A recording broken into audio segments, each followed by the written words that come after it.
masuk ke acara, langsung saja saya persilahkan kepada koordinator kelompok 7 Saudari Fitria untuk memberikan sambutan. Waktu dan tempat kami persilahkan. Baik, terima kasih. Assalamualaikum warahmatullahi wabarakatuh. Waalaikumsalam warahmatullahi wabarakatuh.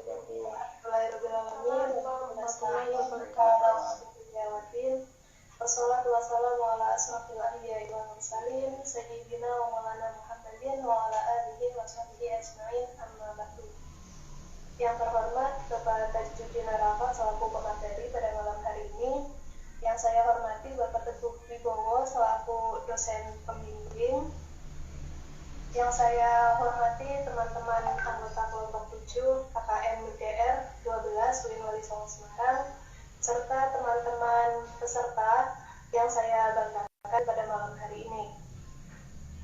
Puji syukur kehadirat Allah Subhanahu wa Ta'ala yang telah memberikan rahmat hidayahnya kepada kita sehingga kita masih dapat bertemu meskipun melalui virtual dalam keadaan sehat walafiat dan tanpa ada halangan suatu apapun.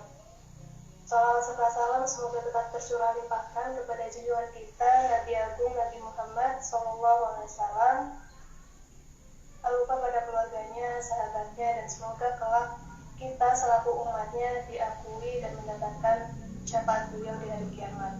Amin Allahumma amin. Untuk selanjutnya saya ucapkan terima kasih pada Bapak Tajuddin selaku pemateri yang sudah meluangkan waktunya pada malam hari ini untuk memberikan sedikit ilmu kepada kita semua. Kemudian saya juga ucapkan terima kasih kepada Pak Teguh selaku dosen pembimbing kami.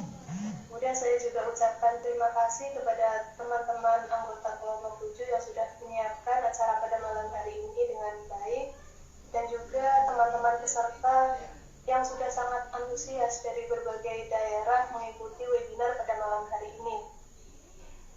Saya Fitria Soefiani mewakili teman-teman kelompok 7 juga memohon maaf apabila dalam agenda webinar pada malam hari ini, yaitu tentang implementasi nilai-nilai dakwah Wali Songo dalam pendidikan milenial, ada yang kurang berkenan di hati teman-teman semua. Kemudian saya ucapkan selamat bergabung dan mengikuti webinar ini dengan baik. Semoga mendapatkan ilmu sebanyak-banyaknya dan juga bisa diimplementasikan dalam kehidupan sehari-hari pula. Demikian yang dapat saya sampaikan. Kurang lebihnya mohon maaf. Wabillahi taufiq wal hidayah. Wassalamualaikum warahmatullahi wabarakatuh. Waalaikumsalam warahmatullahi wabarakatuh. Ya, terima kasih kepada Saudari Fitria selaku koordinator dari kelompok 7. Untuk selanjutnya yaitu sambutan dari dosen pembimbing lapangan yaitu Bapak Teguh. Waktu dan tempat kami persilakan.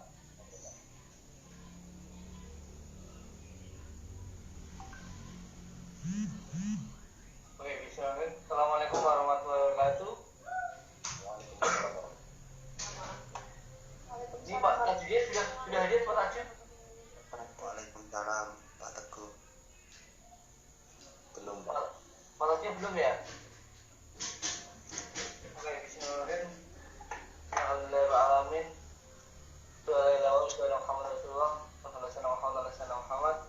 Sama ba'du. Yang terhormat Bapak Dr. Kiai Haji mana nih? Kiai belum hadir ya.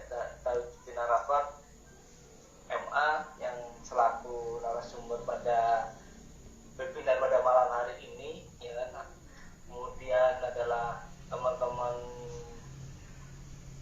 PPL di KKN kelompok 7, ya kan. KKN dari rumah angkatan 12, ada koordinator dan cekuatnya yang berbagai bisa hadir dalam webinar pada hari ini. Meskipun malam-malam tetap masih semangat untuk webinar, kan.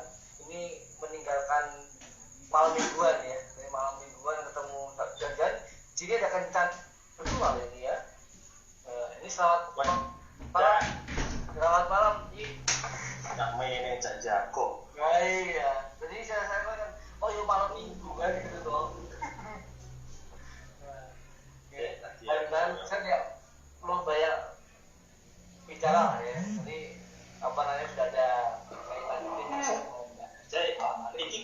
kelompok KKN. Lah ya wis pokoknya terserah ini tadi pada malam hari mau diapakan apa nanti forum iki kan wis ya terserah ya mau hasanah cerita 9 wali oke wis kowe terserah ini tadi ya kan dan mudah-mudahan bisa bermanfaat ya kan saya enggak punya yang lebar karena udah malam dan malam mingguan ini enggak malam minggu katanya kita dulu. Baik, kurang lebihnya mohon maaf. Izinkan serta mustaqim. Assalamualaikum warahmatullahi wabarakatuh. Waalaikumsalam warahmatullahi wabarakatuh. Terima kasih kepada yang sudah memberikan sambutan. Selanjutnya sebelum masuk ke materi, saya akan membacakan CV dari pemateri. Nama Dr. Haji Ahmad Arafat. Terus aku dosen akhlak tasawuf di UIN Wali Songo Semarang. Tempat lahir di Kudus 7 Juli 1986. Dan pesantren Ma'had Ulumusi Syariah Yanba'ul Quran, lalu MI di Miftahul Ulum 2 Kudus tahun 99, MTS Madrasah TGS Kudus tahun 2000, selanjutnya MTS Madrasah TGS Kudus tahun 2002, MTS Madrasah TGS Kudus tahun 2005, S1 jurusan Tafsir Hadis program khusus Fakultas Usuluddin UIN Wali Songo Semarang tahun 2010, S2 Studi Islam Pasca Sarjana UIN Wali Songo Semarang tahun 2012, S3 Studi Islam Hadis Tasawuf Pasca Sarjana UIN Wali Songo Semarang tahun 2017. Terus terakhir yaitu South Coast Mediation and Conflict Transformation Wali Songo Mediation Center UIN Wali Songo Semarang tahun 2015. Pengabdian masyarakat ini yang pertama bina kajian pondok pesantren Darul Falah di Songo Semarang, pembina dan mengajar pondok pesantren Murid Albab di Bani Semarang, anggota Komisi Fatwa Majelis Ulama Indonesia di Kota Semarang, Sekretaris Ikatan Persaudaraan Haji Indonesia di Provinsi Jawa Tengah, Sekretaris Wali Songo Mediation Center UIN Wali Songo Semarang, anggota tim pengembangan Wali Songo Center UIN Wali Songo Semarang. Ya, sekian singkat saja dari jawaban materi.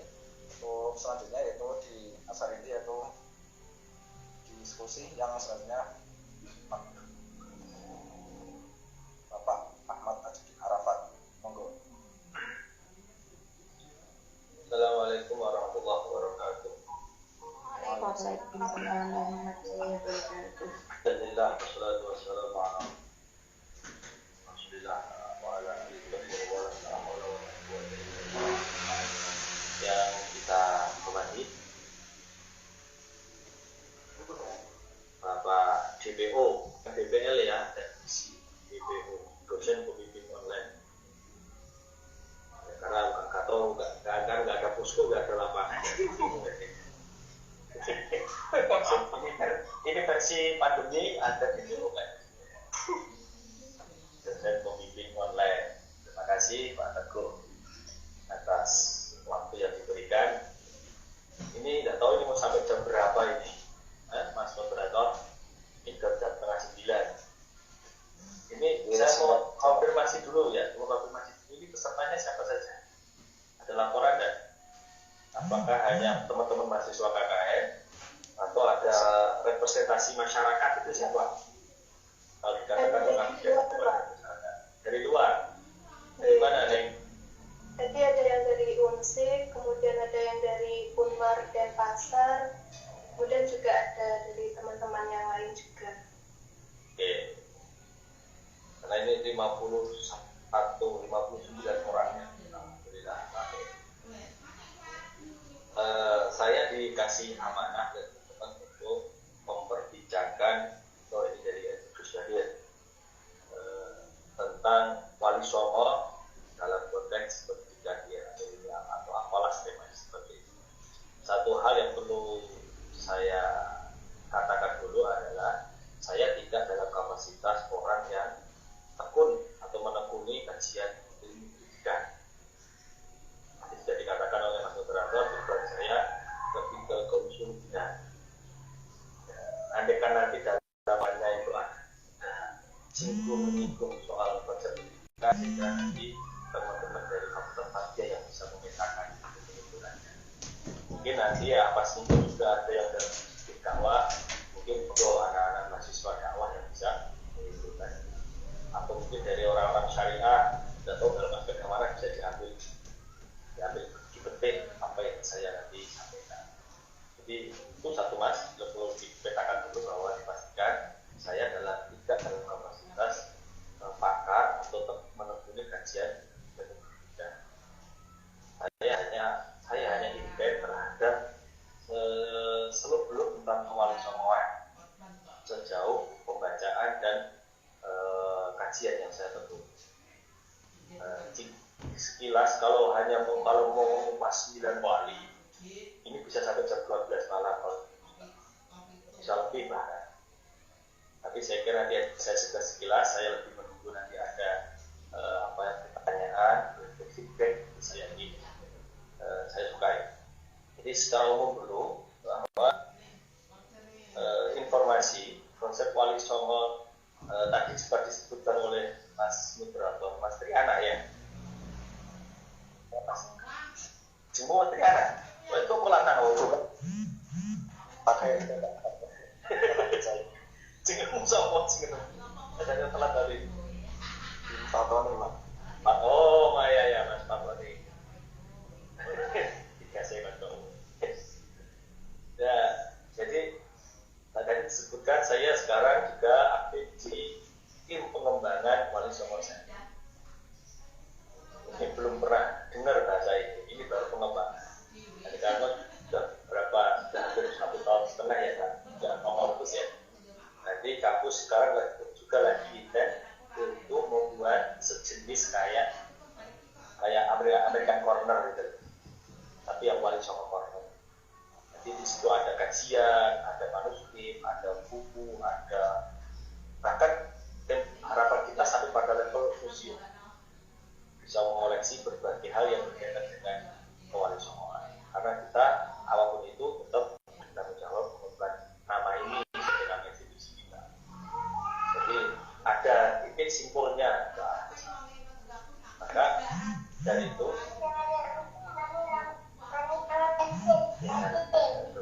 berbagi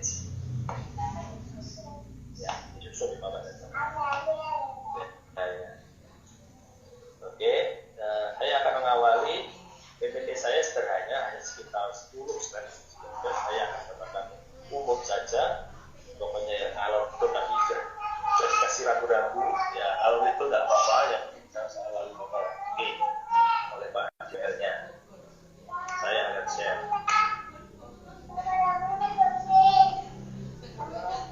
Kita tolong Mama.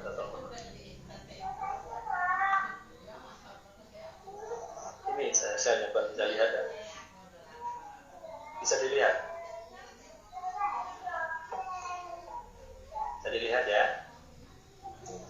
Oke, saya tak dulu seperti itu.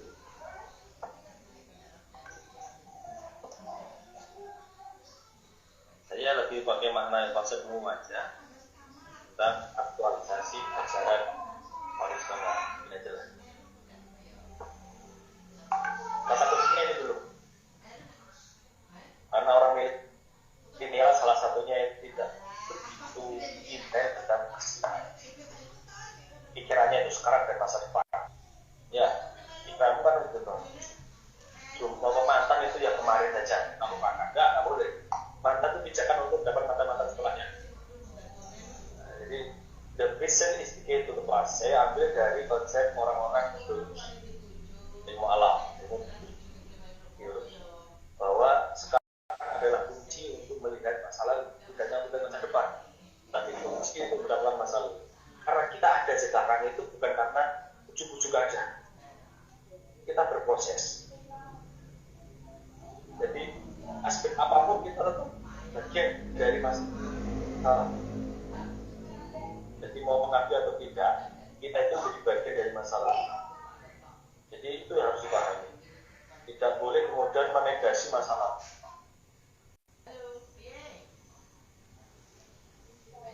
Itu. Jadi contohnya kita beragama, kita menjadi umat Islam, itu tidak cukup menjadi muslim.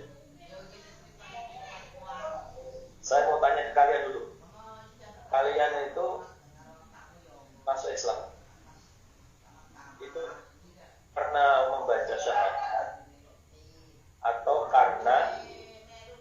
orang tua kalian muslim? Karena orang tua, Pak. Ya. Jadi Anda bayangkan kalau orang tuamu, nenekmu, kakekmu, leluhurmu itu gak muslim, kira-kira punya kesempatan menjadi muslim ya? Nah, ini menunjukkan bahwa kita itu kemudian memutus jaringan kesejarahan kita dalam beragama. Jangan kemudian sok-sok sekarang sudah bisa mengakses kajian-kajian YouTube, kajian-kajian media sosial, dan sok paling Islam sendiri. Nah, itu masalah itu ya. Bahwa kita itu menjadi muslim itu harus kita berterima kasih kepada leluhur-leluhur kita yang sudah muslim juga daripada. Nah, salah satu bentuk apresiasinya adalah yang kita kupas, kita telaah bagaimana proses keislaman mereka.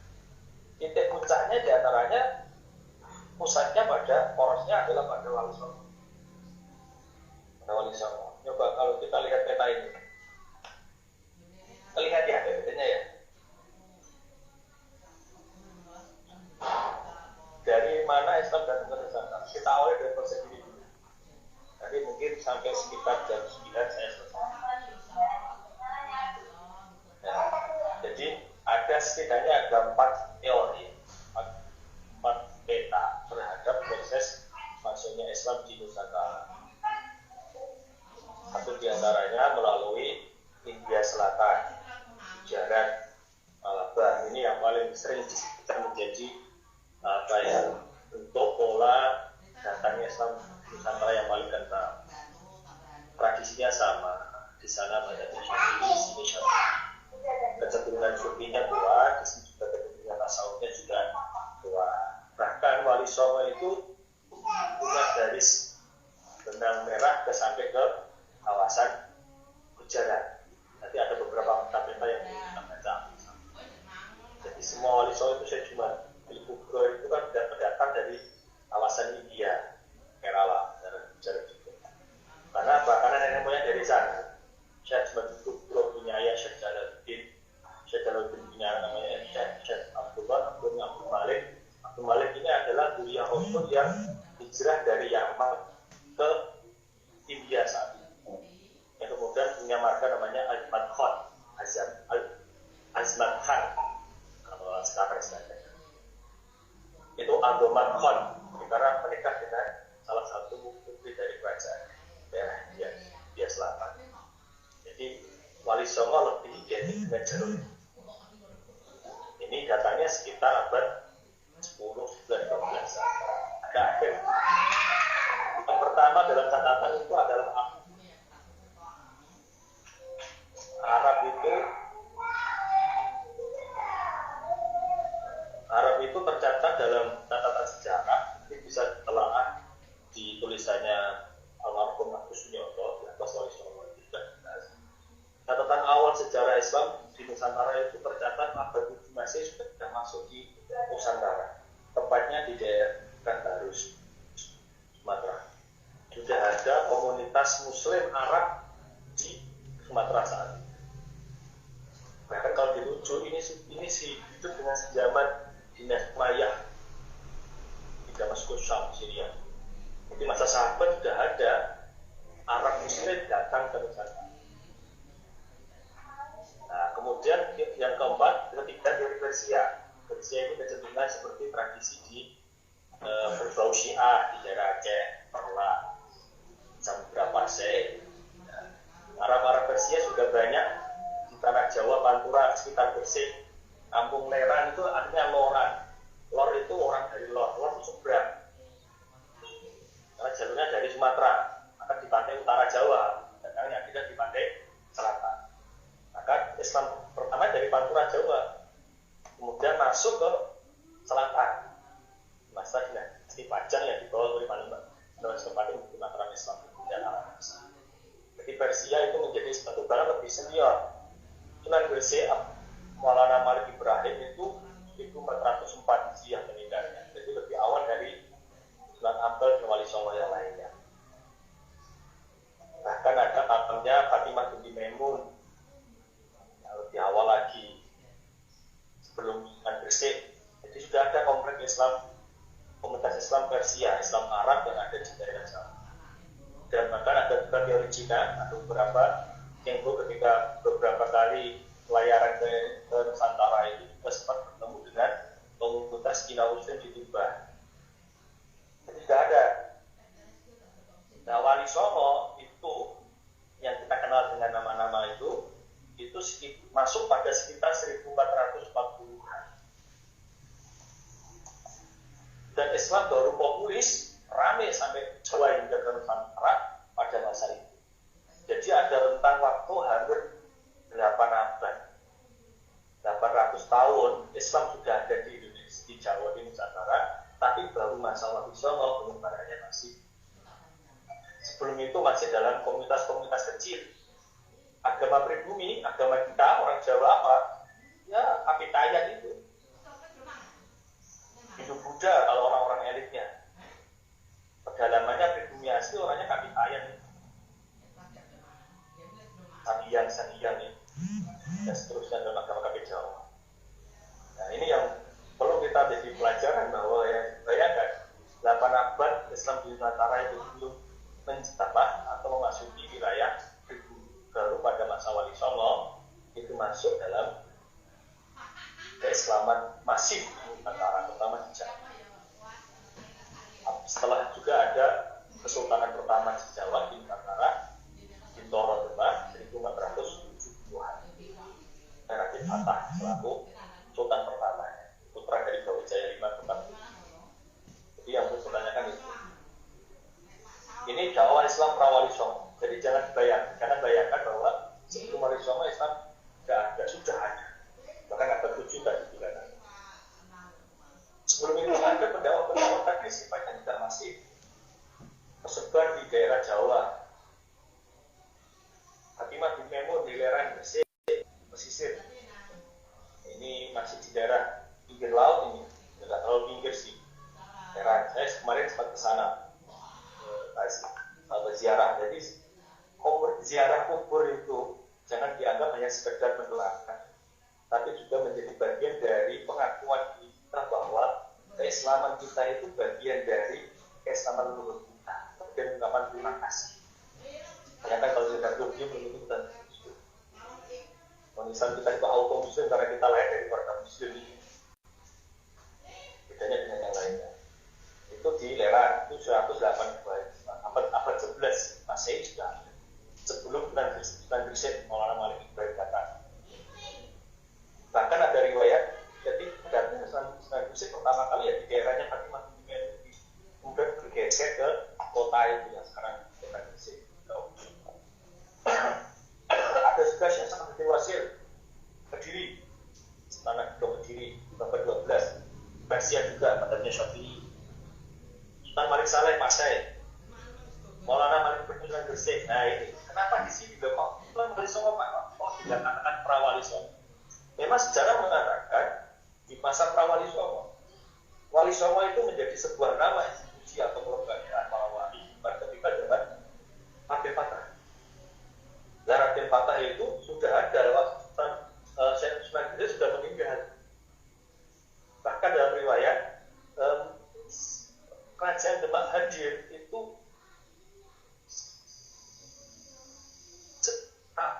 terpautnya dengan meninggalnya Sunan Ampel itu ada mantan Sunan Ampel itu tidak sampai menemui ya pendirian Kerajaan Demak. Jadi jangan kemudian percaya dengan apa yang dilakukan itu ya. Oleh Songo sebenarnya wali kumpul kabeh, ya piye kumpul ya Sunan Gresik semakin kumpul kabeh. Maka kita harus bisa menyaring mana itu informasi, mana itu hanya sekedar cerita, mana itu memang basis data. Ya kan? Kalau lihat film Wali Songo itu kan semuanya bukan wali. Ya nggak mungkin Sunan Gresik sudah meninggal juga sebelum ada peringatan Sunan. Itu di awal 1419-an.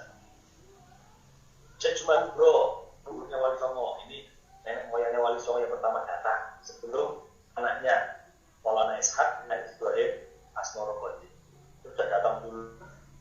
Nah, Pak Kilas pertamanya ada di Terboyo, Kaligawe itu, kemudian bergeser ke Trawulan, Mojokerto sana juga ada tampaknya, dan juga ada catatan sejarah juga sampai ke Makassar bisa juga tampaknya, dan juga ada catatan ada di Gunung Purbo, dari Gunung Merapi itu juga sama-sama di Kubur. Jadi ada makam Sunan Kudus.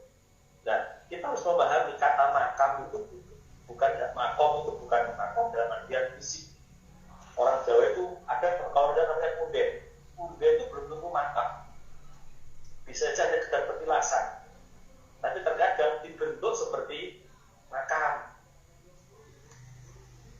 Itu maka kita kalau nggak percaya, banyak kasus. Kali Jogo makamnya ada 2 yang masyhur.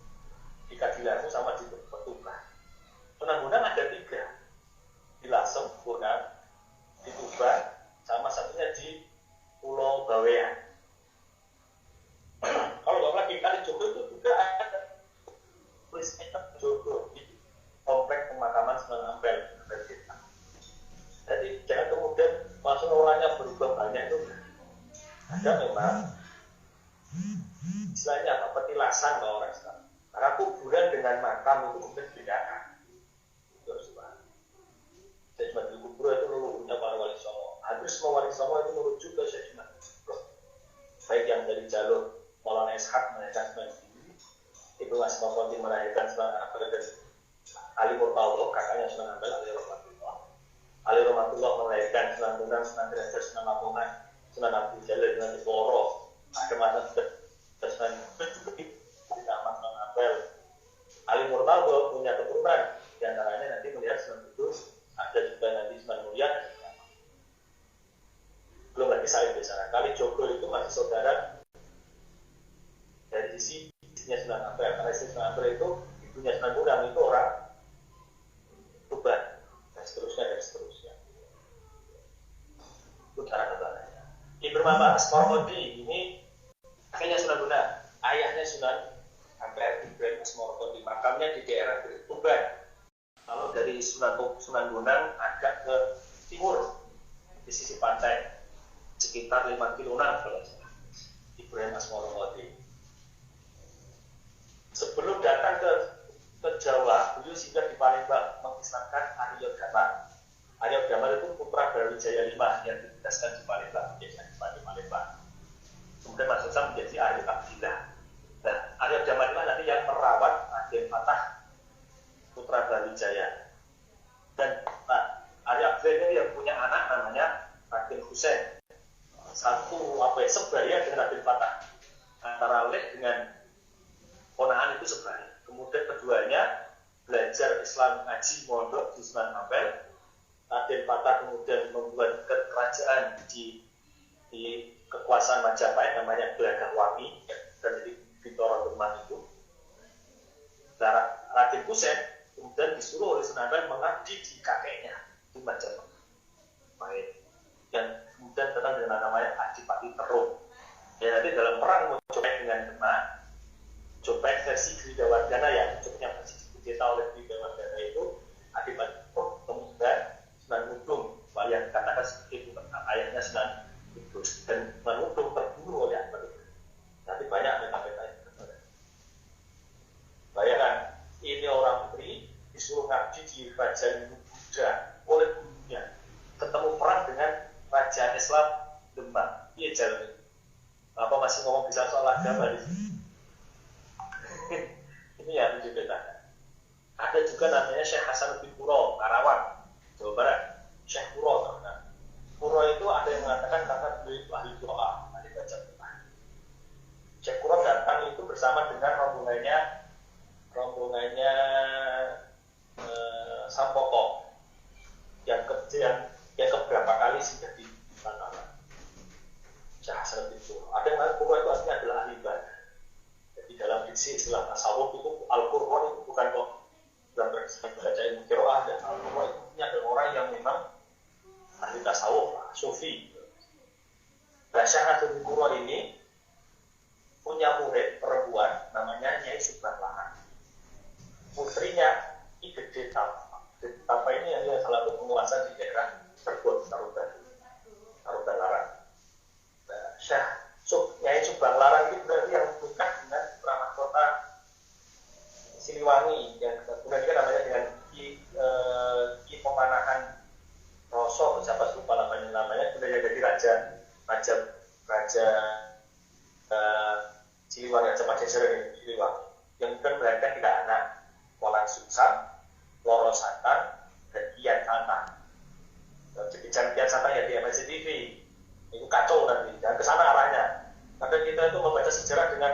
nonton sinetron, rusak ambil sejarahnya. Baca sejarahnya Mbak Masari pakai versinya filmnya Sabtu Hanum. Ya persepsinya seperti itu. Ya tidak. Orang profesional juga jualan juga. Yang santang memang ada dalam catatan sejarah, tapi apakah kita seperti sinetron? Ya enggak. Ya, orang Sungsang inilah yang menjadi raja pertama Cirebon, Sultan Islam pertama Cirebon, ujungnya benar Siliwan. Loro Santang menikah dengan salah satu syarif Sayyid Abdul Bisir itu, kemudian melahirkan dengan Gunung Jati. Gunung Jati ini tadi juga belajar agama Ka'bah dan menikah dengan salah satu. Kan nanti punya Sunan menikah oleh Sunan Derajat. Jadi dengan apa itu biasanya. Apa pentingnya seperti ini? Nanti ada kesimpulannya. Penting. Kemudian Kian Santang yang kita kenal di MSD itu paling baik. Aryo Damar tadi saya jelaskan. Dato Kafi. Nah, Dato Kafi ini kaitannya dengan Siti Jenar. Dato Kafi ini bukan asli orang Cirebon. Ini makanya di Cirebon seniornya jauh dari sebelum dan pertama, kiai wali pertama di tanah Latah Cirebon itu ya Syekh Dato Kafi di antara. Beliau asli orang Malaka, masih keturunan Rasulullah, masih nyambung dengan jalur para wali-wali yang lain. Jadi Syekh Dato Kafi itu punya ayah namanya Syekh Ahmad. Syekh Ahmad itu punya ayah namanya Syekh Isatu Al-Malaka, jadi orang Malaka. Nah, Siti Jenar itu masih sepupunya Syekh Dato Kafi, tapi sepupu senior, junior. Karena apa? Karena ayahnya Syekh Abdul Jalil, Siti Jenar itu namanya Soleh. Itu adiknya Syekh Ahmad, ayahnya Dato Kafi. Kemudian Siti Jenar dititipkan kepada Jalil itu diajari ilmu agama. Ya. Jadi Siti Jenar itu pertama kali datang dia di Cirebon. Dan masanya, nah ini yang berubah. Siti Jenar itu dari si masa itu senior, satu kurun dengan satu masa dengan Tuan Kudus, Tuan Bonang. Senior sekali. Karena kali Jogo itu muridnya Siti Jenar. Bahkan ada yang mengatakan beliau dengan kali Jogo sempat menikah dengan salah satu putrinya Siti Jenar, Siti Ziana terutama namanya, yang kemudian melahirkan namanya Sunan Paku, yang juga kontroversi seperti kakeknya. Tuh gambaran-gambaran. Sekarang ini istilah Wali Songo. Ini ada beberapa versi Wali Songo, sebagai wali yang paling masyhur. Wali Tanah, wali yang terpuji. Wali Sana, wali penguasa daerah tertentu. Yang kemudian dikombinasikan dengan tradisi itu Buddha, Nawa Dewata, dewa penjuru marah mata angin. Ada 8 puncernya satu namanya Songo. Nawa Dewata, dewa arah penjuru mata angin, jaga mata angin. Kemudian kita anggap saja, yang tadi saya narasikan itu ini deskripsi tentang Wali Songo. Saya bagi 3 teritori, 3 kawasan, 3 wilayah. Wilayah timur, tengah, dan barat di Jawa. Timur itu 4. Nah, kok pas? Kan ada Sunan Gresik. Sunan Gresik sudah tentang berarti. Beliau dari sisi periode waktu, beliau lebih senior. Bahkan tidak dalam kategori yang kita diskusikan. Beliau masuk kategori pra Wali Songo. Nah, Wali Songo yang masyhur pada masa itu, Ampel, Giri, Sunan dan Sunan Derajat. Ini masih punya relasi keluarga semua. Ini masih punya relasi keluarga semua. Sunan Ampel itu bin Ibrahim Asmorokoti. Sunan Giri itu bin Maulana Esa. Maulana Esa dengan oleh satu ayah namanya cuma Duduk. Di antaranya versinya seperti itu. Sunan Bonang bin Sunan Ampel. Sunan Derajat juga bin Sunan Ampel. Sunan Ampel itu mungkin salah satu cikal bakal pesantren di Jawa. Pesantren Ampel Deta. Karena santrinya jatuh semua, jadi wali semua. Semua wali Songo, 9 wali atau 7 wali yang lainnya itu masih punya hubungan dengan Sunan Ampel. Bisa karena hubungan murid dan guru, bisa karena hubungan anak dan ayah, bisa karena hubungan saudara, sepupu atau apa. Karena Sunan Giri dan Sunan Ampel itu sepupu.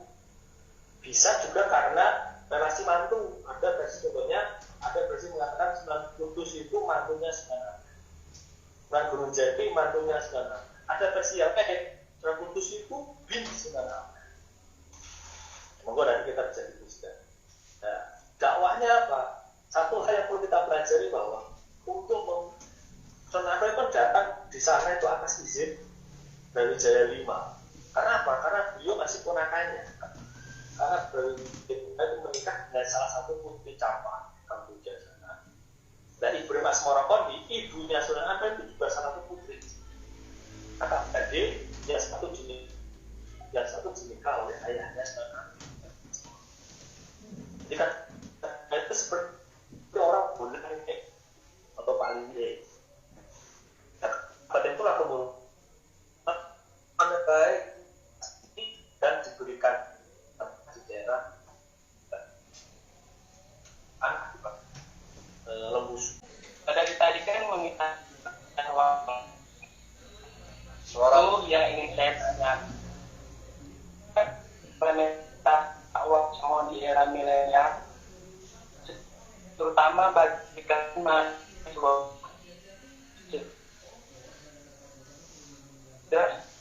suara Apa ya? Kedengeran, Mas. Dari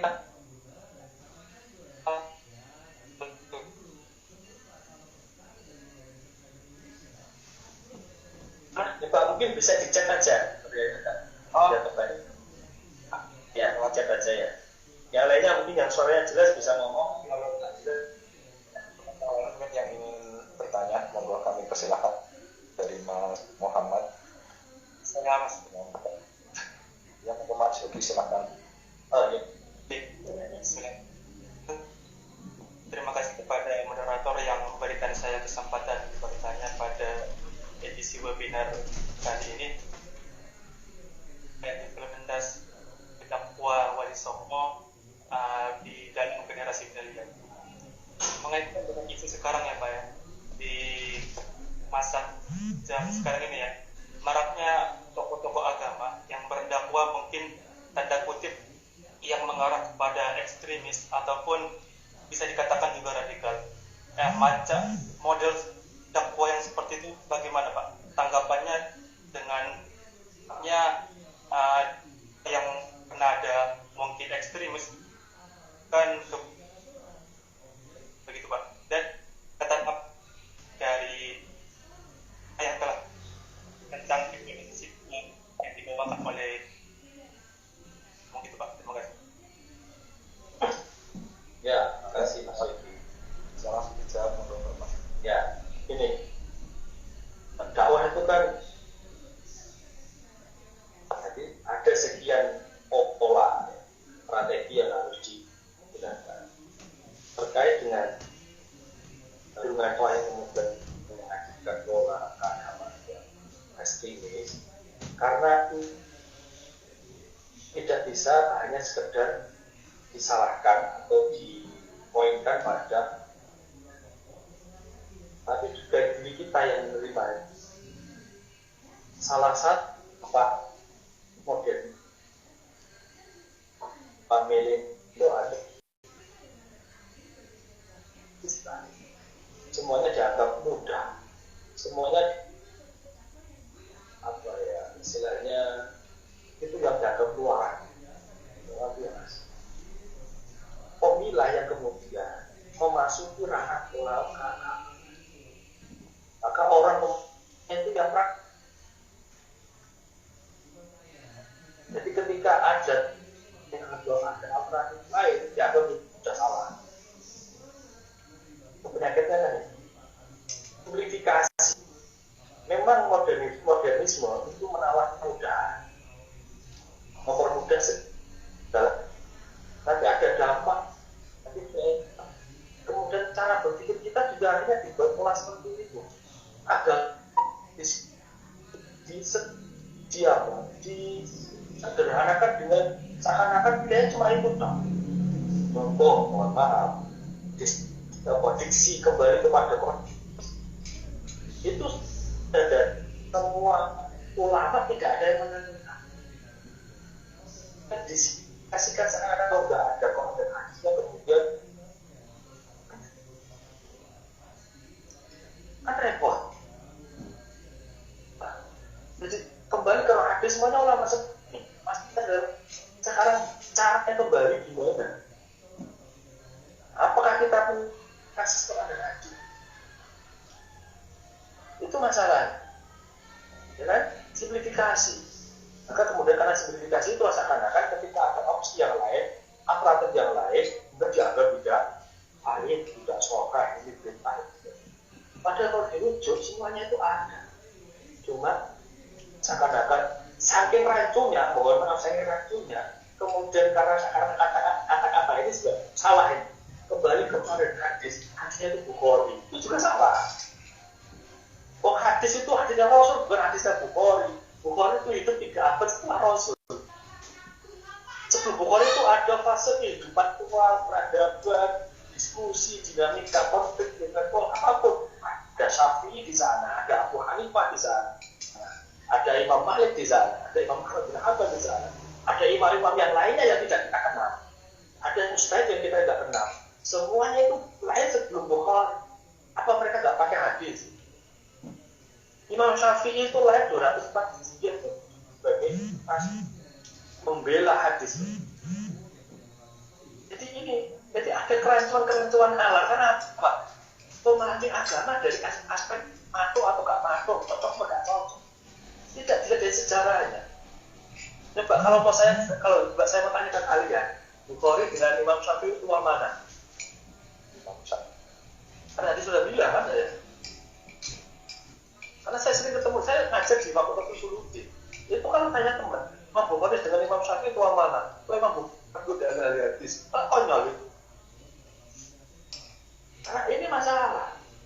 Sama orang sekarang. Karena dia mudah mengakses YouTube, mengakses media sosial, juga pasar keagamaan di sana banyak. Kemudian status saya lebih bagus dari semua orang tua saya, dan saya kakaknya yang ngasih dulu. Mungkin dari sisi akses literatur keagamaan kita paling bagus sudah. Tapi saya nggak jamin kualitas keagamaan kita itu paling bagus dari orang tua kita. Maka kadang kita tuh baca ilmu keagamaan tambah stres kok tambah ibadah tambah dulu malah. Jadi ini ada yang perlu dibahas bahwa ilmu agama itu butuh dana, butuh jalur yang jelas. Dan kita di pesantren itu jalurnya jelas. Ada mau tarik kemana pun pasti ketemu dengan jalur itu. Cuma memang dalam sejarah Islam di Nusantara ada pola pergeseran jalur pasca Wali Songo.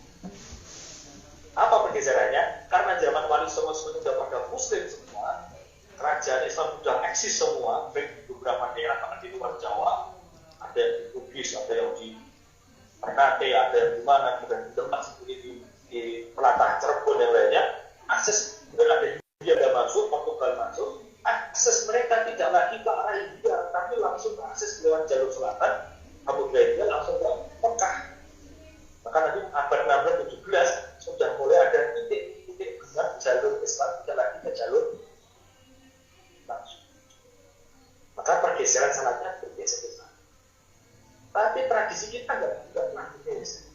Kalau mau jujur, semua pesantren tua itu masih punya teknologi dengan Wali Songo. Nggak tahu Mbak Cima, saya itu masih punya darah dengan saya. Karena saya udah cukup pinggir. Cukup pinggir itu apa? Cukup pinggir itu matunya nanti Pak. Jadi itu juga penting untuk mengatakan itu. Jadi mereka kiai juga. Kalau kita masih punya pola kategorisasi masyarakat kita yang awam, bahkan kiai, itu masih pakai oleh Wali Songo untuk cara media. Dan pendakwah sekarang itu karena tuntutan dunia modernisme terkadang simplifikasi. Jadi mohon maaf, terkadang bahasa-bahasa seperti ini kan ya. Fenomena orang baca apa itu pernah ada satu televisi seperti itu bahwa pikirannya dari surga itu nanti kita bisa dalam wah banyak bidadari gitu. Orang sekarang pikirannya kan akhirnya mesum.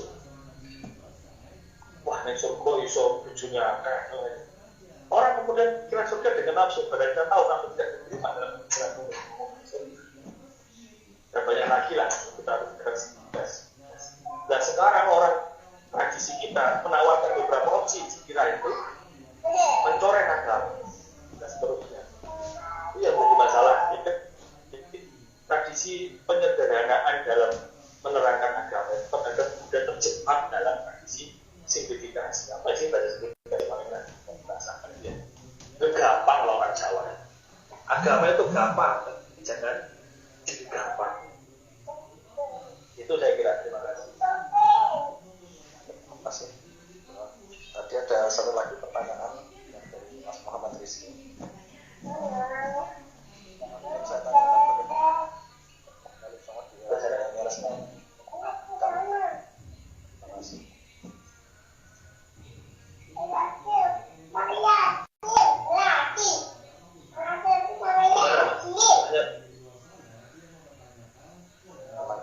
Masih di chat ya, di chat. Oh, di chat ini ya. Ya, implementasi dakwah Islam di era 2019 karena itu kami juga banyak. Ya ini, karena tadi itu saya lanjutkan ke pola. Karena orang sekarang itu lebih bermain casing, maka mohon ketika mempercantik konten dakwah kalian itu tidak bercantik, tapi isinya juga berkualitas. Dan sekarang saya kira sudah mulai bergerak itu, sudah mulai bergerak, main meme, main poster, tapi berbasis pada rujukan referensi yang paling kita sedang pendidikan. Karena itu, jadi polisme itu lebih menekankan pada aspek isi daripada lapisannya atau kulitnya. Nah, orang sekarang itu lebih suka packagingnya, ya, lebih suka paketannya daripada isinya. Nah, kita harus pinter-pinter meracik isi itu sehingga mudah dikonsumsi oleh masyarakat. Itu PR kita bersama. Mohon jujur saja ya, jujur saja. Karena kita orang-orang akademisi, mahasiswa-mahasiswa perguruan tinggi Islam itu, konsep tentang Islam yang damai, Islam yang lama itu banyak, tapi nggak mampu mengemasnya. Nah, ini tugasnya orang milenial, mengemasnya. Katanya Sunan Bonang sukses mengemasnya, Kali Jogo sukses mengemasnya, ya kan? Para wali dengan medianya sendiri sukses mengemas. Tadi beberapa istilah aku titip tajuk dan makin miskin menjadi sukses mengemas.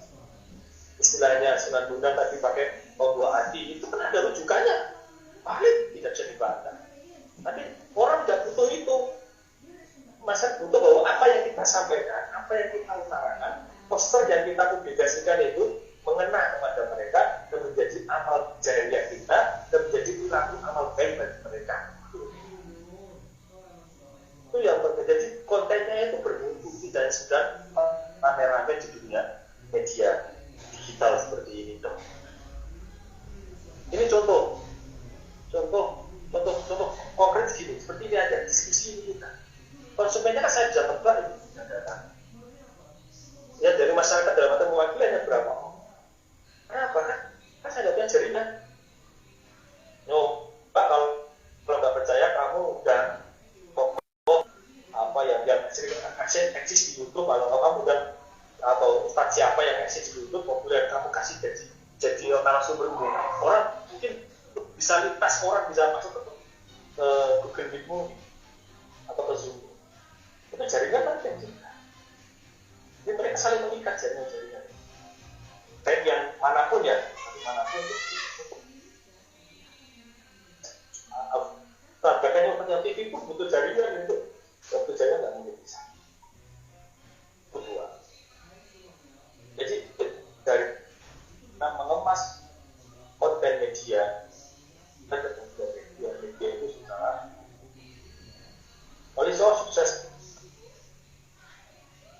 cara mereka sendiri. Terima kasih ya. Satu penanya lagi dari perempuan.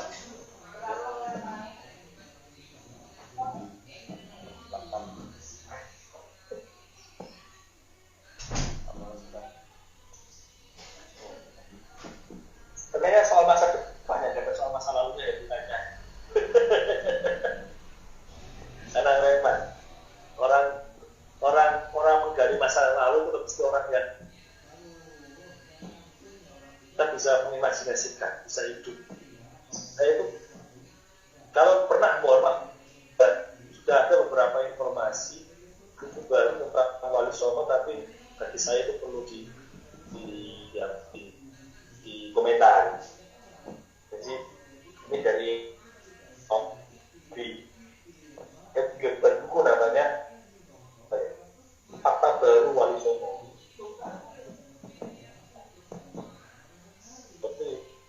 Ya memang ada datanya, cuma tafsirannya yang paling banyak.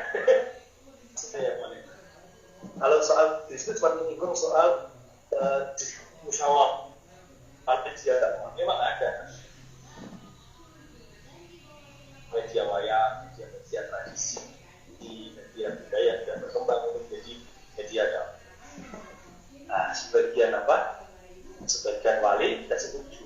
Kita wali, ulama itu yang memvariatif cuma seperti itu kok kadang aneh. Memang Sunan Giri itu ketara. Sunan Giri itu pandito. Maka kemudian untuk menghormati Sunan Giri sebagai pandito, kemudian dalam tradisi pewayangannya Sunan Kalijogo itu pasti kalau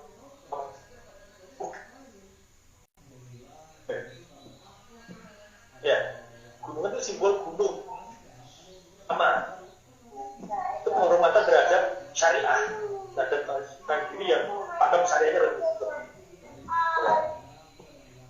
itu. Jadi simbol-simbol itu. Nah, Wali Songo kamus kita kan gunungan tuh. Nah, jelas sudah. Jadi memang ada orang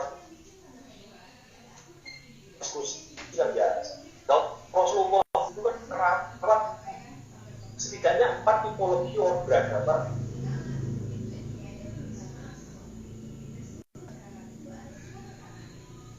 Isi dari benar ngomong ada tipe hakim keras tegas, ada kayak konglomerat Sayyidina Ali kita dipikir terus pemikir. Keempat orang modernnya aneh-aneh. Jadi beragam kita dengan Islam. Islam itu satu. Islam itu memang agama itu cuma satu Islam, tapi aku keagamaan yang bervariasi. Rasul saja merawat orang kan 4 orang itu orangnya kan berbeda. Tapi saja Hudaybiyah coba, bagaimana respon Umar terhadap Muslim? Hudaybiyah ketika Rasul ingin umrah, di Hudaybiyah itu tidak dibuka saat itu. Boleh tapi toh ujian. Yang intinya dalam perjanjian itu dan itu orang Islam itu kalah. Padahal dari sisi potensi kekuatannya lebih menang daripada orang kafir. Itu yang namanya tidak tombak, itu gerutunya itu nggak habis-habis. Sampai hanya itu dalam sirah kepada Sayyidina sampai ngomong gini, ngomong gini jadi Muhammad itu mana dia atau enggak toh? Itu wajah kalah dengan kafir Quraisy. Orang ajar gitu. Saya tuh bisa kok negosiasi seperti itu, masa Muhammad aja kalah. Mungkin karena Umar itu mau minta hubungan ke Abu Bakar, karena Umar menolak enggak apapun yang dikatakan oleh Muhammad percaya. Jadi tipologi orangnya berbeda. Jadi Islam memang saat, tapi pola keagamaan, perilaku keagamaan itu variasi, dan itu digandai oleh agama. Biasa saja, jadi tidak perlu kemudian menjustifikasi dan lain-lain. Di dalam Wali Songo berbeda itu ya, beragam. Bahkan kalau nggak percaya, misalnya Proximo dari Proximo Jogja, beliau untuk ada wali Ambangan dan wali Putihan dan gitu.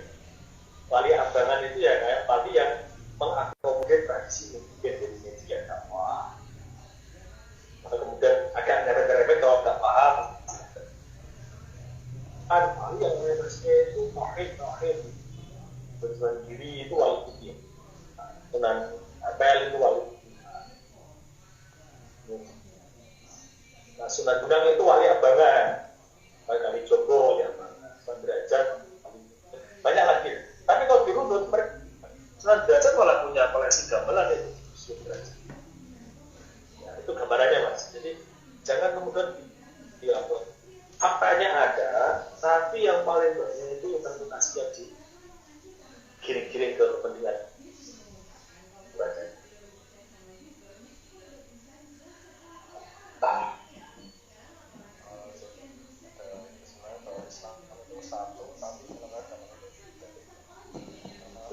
Ya tahu. Kamu sama-sama kenal Muhammad jadi Nabi. Orang tentang Nabi itu beda, gantung caranya, konsumsi mereka.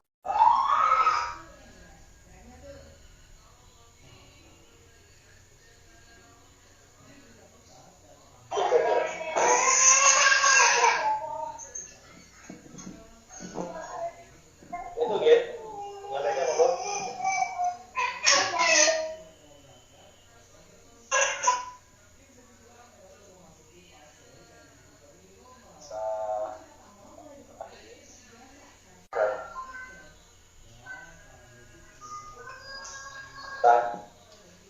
Juga harus menyadari bahwa agama kita itu punya rujukan Islam sekarang, tapi ada rujukan priorisasi Islam sebelumnya yang sudah menyumbangkan keislaman terhadap diri kita. Jadi jangan kemudian merasa benar dengan Islam kita. Mungkin dari sisi literasi keagamaan sekarang kita masih sudah mudah, tidak dengan masa-masa sebelum kita. Tetapi tidak menjadikan bahwa kualitas keimanan kita lebih bagus daripada mereka. Jadi kemudian jangan melakukan. Yang kedua adalah jangan mudah menjustifikasi sesuatu yang kita belum pada porsi untuk mengetahui. Dan juga sebaliknya, jangan mudah memberikan sesuatu yang kita sendiri belum tentu memahami apa yang kita memberikan itu. Ya, Wali Songo itu ketika membuat sebuah karya sudah berbasis pada kualitas pengetahuan yang mereka miliki. Jangan melihat hanya sekedar pembuat artinya. Jangan hanya melihat sekedar wasiatnya Derajat dan yang lain. Jangan hanya sekedar melihat toleransinya Sunan Kudus, tapi semua itu berbasis pada satu literatur. Cuma karena zaman itu tidak perlu diomongkan, makanya harus. Itu yang. Nah, orang sekarang itu penyakitnya adalah soal lebih suka menyederhanakan sesuatu, dan itu menjadi bagian dari modernitas. Tapi dalam beragama tidak sesederhana. Agama itu, ilmu agama itu tidak pakai nalar. Ilmu agama itu pakai jaringan, pakai silsilah, pakai sana. Kita nggak bisa ngomong kemudian harusnya tunggu siapa yang mengajari ilmu agama. Nah, di sini kan kita nggak bisa paham. Milenial itu lebih melihat konteksnya, bukan melihat siapa yang mengajarkan. Nah, dalam beragama yang terpenting itu tidak hanya konteksnya, tapi juga siapa yang mengajarkan. Karena kalau agama yang pakai nalar ini, nggak usah. Kalau agama itu ada paket. Paketnya siapa? Para hadis. Siapa yang baca para hadis? Para ulama. Ulama dari siapa? Dari para ulama sebelumnya dan sampai ke Rasulullah. Itu yang terakhir. Jadi orang sekarang itu jangan hanya melihat kontennya, tapi juga melihat siapa yang beragama itu tidak cukup sekedar bagus dan baik, tapi siapa yang menyebarkan kebagusan dan kebaikan itu juga penting. Ya, saya kira itu. Terima kasih kepada Bapak. Ya, sama-sama. Semua dari orang-orang selanjutnya untuk teman-teman yang terakhir ini adalah sesi dokumentasi.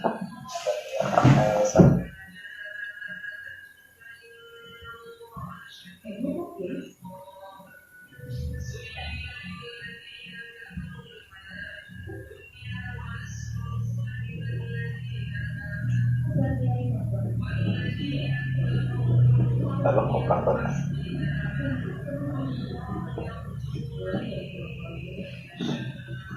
Ya, silahkan teman-teman bisa on cam. Bisa on cam dulu ya.